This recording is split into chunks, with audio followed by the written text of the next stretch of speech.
নমস্কার বন্ধুরা, আমার এই ছোট্ট চ্যানেলে আপনাদের সবাইকে স্বাগত। আজকে বানাবো মৌরলা মাছের ঝাল চচ্চড়ি। তাহলে চলুন ভিডিওটি শুরু করি। মৌরলা মাছের ঝাল চচ্চড়ি বানানোর জন্য প্রথমে আমাদের লাগবে মৌরলা মাছ। তার মধ্যে দিয়ে দেব কাঁচা লঙ্কা ও রসুন বাটা 3 চামচ।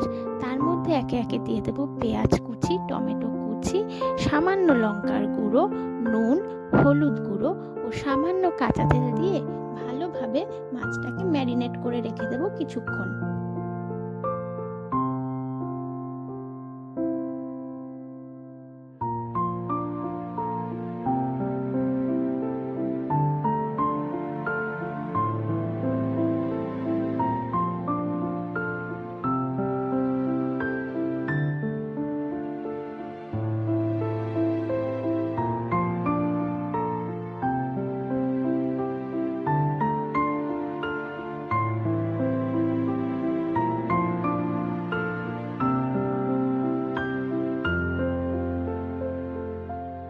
এরপর কড়াইতে তেল গরম করে নিয়ে তার মধ্যে মাছগুলোকে দিয়ে দেব এবং খুন্তি দিয়ে ভালো করে পাতিয়ে দেব।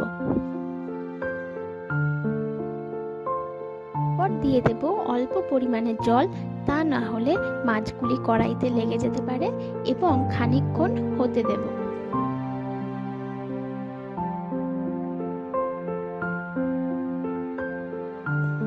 জলটা ফুটে গেলে আবার একটু উল্টে পাল্টে দেব।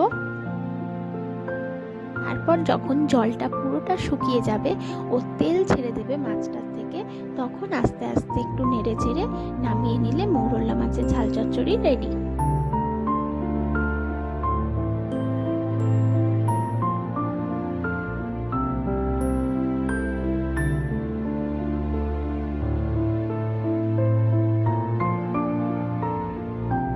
মৌরলা মাছের ঝাল রেডি হয়ে গেছে। এবার এটিকে একটি পাত্রের মধ্যে তুলে নিয়েছি। ভিডিওটি ভালো লাগলে লাইক, কমেন্ট, শেয়ার করতে ভুলো না কিন্তু।